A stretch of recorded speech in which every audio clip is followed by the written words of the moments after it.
Hello guys, welcome to football central. അങ്ങനെ Nottingham ഫോറസ്റ്റിനെ തോപ്പിച്ച് സിറ്റി മുന്നേറിക്കൊണ്ടിരിക്കണമെന്ന് വേണമെങ്കിൽ പറയാം. അത്യാവശ്യം നല്ലൊരു കളി തന്നെയായിരുന്നു. ഒരു സമനിലയായപ്പോൾ നമ്മൾ കളി മാറുമെന്ന് വിചാരിച്ചാണ്, പക്ഷേ പെപ് ഗാർഡിയോള കളി സ്വന്തമാക്കി എന്നുള്ളതാണ്. റയാൻ ചെർക്കിയുടെ കളിനെ പറ്റി പ്രത്യേകിച്ചൊന്നും പറയണ്ട. ആളൊരു ടോപ്പ് ക്ലാസ് ആണ്. ആ ഒരു ഗോള് നോക്കിയാൽ മതി, അത്രയും പവർഫുൾ അടിയാണ് ആളുടെ റൈറ്റ് ഫുട്ടിന് അടിച്ചതെന്നുള്ളതാണ്. സോ സിറ്റിക്ക് വേണ്ടി നല്ലൊരു പെർഫോമൻസ് ആണ് ഇപ്പം നിലവിൽ ചെർക്കി വന്നേ പിന്നെ നടത്തിക്കൊണ്ടിരിക്കുന്ന ഒരു ടോപ്പ് ക്ലാസ് പ്ലെയർ തന്നെയാണ്. ഒരു 40 മില്യന്റെ കളിയല്ല ആളിപ്പോൾ നിലവിൽ കളിച്ചുകൊണ്ടിരിക്കുന്ന. സോ ടോപ്പായിട്ട് അസിസ്റ്റിലും കാര്യങ്ങൾക്കൊക്കെ ആള് ഫ്രണ്ടിലോട്ട് വന്നിട്ടുണ്ട്. എന്താ പറയുക, ഒരു വണ്ടർ കിഡ് തന്നെയാണ് ആള്. അത്യാവശ്യം നല്ല പെർഫോമൻസ് ബാക്ക് ടു ബാക്ക് ആയിട്ട് കാഴ്ചവെച്ചുകൊണ്ടിരിക്കുന്നുണ്ടെന്നുള്ളതാണ്. ഈ സമ്മറിലൊരു ബെസ്റ്റ് സൈനിങ് എന്ന് വേണമെങ്കിൽ പറയാം നമുക്ക്. കാരണം ആളുടെ പെർഫോമൻസ് അത്രയും അടിപൊളിയായിരുന്നു. ചാൻസ് ക്രിയേഷൻ ആണ് ആളുടെ മെയിൻ. അത്രയും ടോപ്പായിട്ട് ആൾ ചാൻസുകളൊക്കെ ക്രിയേറ്റ് ചെയ്യും. ഈ ഒരു അസിസ്റ്റ് നോക്കിയാൽ അറിയാം, കറക്റ്റ് ആ ഒരു റൈറ്റ് ഫുട്ട് കൊണ്ട് റീജൻഡേഴ്സിന്റെ അകത്തേക്കുള്ള ബോൾ വെച്ച് കൊടുത്തു. പുള്ളി അത് ഫിനിഷ് ചെയ്തു എന്നുള്ളതാണ്. റീജൻഡേഴ്സിനും റീസെന്റ് ആയിട്ട് ഗോളുകളും കാര്യങ്ങളൊക്കെ അടിക്കുന്നുണ്ട്. സോ ഒരു അടുത്തൊരു സൈനിങ് കൂടിയാണെന്ന് പറയാം മാഞ്ചസ്റ്റർ സിറ്റിയുടെ. സോ അവർ ബാക്ക് ടു ബാക്ക് ഇപ്പൊ കളികൾ വിൻ ചെയ്തുകൊണ്ടിരിക്കുന്നുണ്ട്. പഴയ ആ ഒരു പ്രതാപത്തിലേക്ക് മാൻ സിറ്റി വന്നതായിട്ട് നിലവിൽ എനിക്ക് പേഴ്സണലി തോന്നുന്നുണ്ട്. ഒരു രണ്ടു മൂന്ന് ചാൻസ് ഒക്കെ ഹാളൻഡിന് ഉണ്ടായിരുന്നു, പക്ഷെ ആൾക്കത് ഫിനിഷ് ചെയ്യാൻ പറ്റിയില്ല.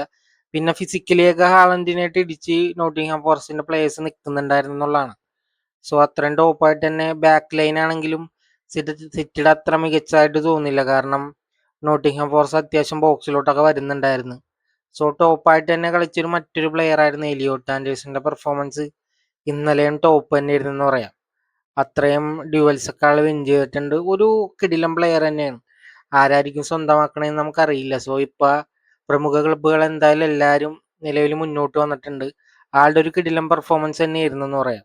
കളി തോറ്റിട്ടും ഇങ്ങനത്തെ ഒരു സ്റ്റാറ്റസ് വന്നെങ്കിൽ ആളൊരു ടോപ്പ് ക്ലാസ് തന്നെയാണ്. അത്രയും ബ്രില്യൻ്റ് ആയിട്ട് തന്നെ ആള് കളിക്കുന്നുണ്ടെന്നുള്ളതാണ്. മാഞ്ചസ്റ്റർ യുണൈറ്റഡിനൊക്കെ താല്പര്യമുള്ള ഒരു പ്ലെയർ ആണ്. ഹ്യൂച്ചിസൺ ആയിരുന്നു അവരുടെ നോട്ടിംഗ്ഹാം ഫോറസ്റ്റിന് വേണ്ടി ഒരു ഗോൾ അടിച്ചത്. ആ ഗോളിന് ശേഷം കളി മാറുമെന്നാണ് വിചാരിച്ചത്. നന്നായിട്ട് തന്നെ നോട്ടിംഗ്ഹാം ഫോറസ്റ്റ് ഈ പറഞ്ഞ പോലെ കളിക്കുന്നുണ്ടായിരുന്നു. ഇപ്പൊ പെപ് ഗാർഡിയോളുടെ ടീം അത്യാവശ്യം ബെറ്റർ ആയിട്ടുണ്ടെന്ന് വേണമെങ്കിൽ പറയാം. ഈ സ്റ്റാറ്റസ് നോക്കി അറിയാൻ പറ്റും. സോ ടോപ്പായിട്ട് തന്നെ അവർ കളിക്കുന്നുണ്ട്. അവരുടെ മെന്റാലിറ്റി ഒക്കെ കംപ്ലീറ്റ്ലി ഷിഫ്റ്റ് ആയെന്ന് പറയാം. അത്രയും ടോപ്പ് തന്നെയാണ്. അവരിപ്പോ ടൈറ്റിൽ റേസിലും ഉണ്ട്. ആഴ്സണലും ഒരു 2-1 വിജയം ബ്രൈറ്റനായിട്ട് സ്വന്തമാക്കിയിട്ടുണ്ട്. അപ്പൊ അവർ ടൈറ്റിൽ റേസിൽ ഒന്നാമത് പിന്നെയും തിരിച്ചു വന്നു എന്ന് വേണമെങ്കിൽ പറയാം. സോ ഓഡേഗാർഡിന്റെ എന്താ പറയാ, ഒരു തിരിച്ചു വരവിന് ശേഷം ഒരു കിടിലം ഗോൾ തന്നെ ഇരുന്ന് ആളുടെ അങ്ങനത്തെ ഷോട്ട് നമ്മൾ മുൻപും കണ്ടിട്ടുണ്ടെന്നുള്ളതാണ്. ആ ഒരു ഏരിയയിൽ തന്നെ ആൾ ഇതുപോലെ പവർഫുൾ ആയിട്ട് അടിച്ചിട്ടിട്ടുണ്ട്. സോ ഒരു കിടിലം ഗോൾ തന്നെയായിരുന്നു. ഓവറോൾ ആൾ അത്യാവശ്യം നന്നായിട്ട് തന്നെ കളിച്ച്. ഒരു ഇഞ്ചുറിക്ക് ശേഷം ആളുടെ ഒരു എന്താ പറയുക, ഒരു ബെസ്റ്റ് പെർഫോമൻസ് ആണെന്ന് വേണമെങ്കിൽ പറയാം. അത്രയും ടോപ്പായിട്ട് തന്നെ ആൾ കളിച്ചു എന്നുള്ളതാണ്. ഒരു കിടിലം കളി തന്നെയാണ് ആൾ കളിച്ചത്. പിന്നെ അവരുടെ ബാക്ക് ലൈൻ ആണെങ്കിൽ അടിപൊളിയായിരുന്നു. ഹിൻക്യാപ്പിടെ കുറെ മൂവ്മെന്റ്സ് ഉണ്ടായിരുന്നു. ആളുടെ ടാക്കിളും ആൾ ടോപ്പായിട്ട് തന്നെ കളിച്ചു. അവരുടെ ബാക്ക് ലൈൻ ടോപ്പാണ്. ഇപ്പൊ സാലിബയും മെഗലസും ഇല്ലെന്ന് പറഞ്ഞാൽ പോലും അത്യാവശ്യം ടോപ്പ് ക്ലാസ് പ്ലേയേഴ്സ് തന്നെ ഇപ്പൊ നിലവിൽ ആഴ്സണൽ ഉണ്ടെന്നുള്ളതാണ്. ആളുടെ ടാക്കിളൊക്കെ നോക്കിയാൽ അറിയാം, ബാക്കിൽ നിന്ന് വന്ന് അത്രയും പെർഫെക്റ്റ് ആയിട്ടാണ് ആൾ ആ ബോൾ വിൻ ചെയ്ത് ഇട്ട് കൊടുത്തത്.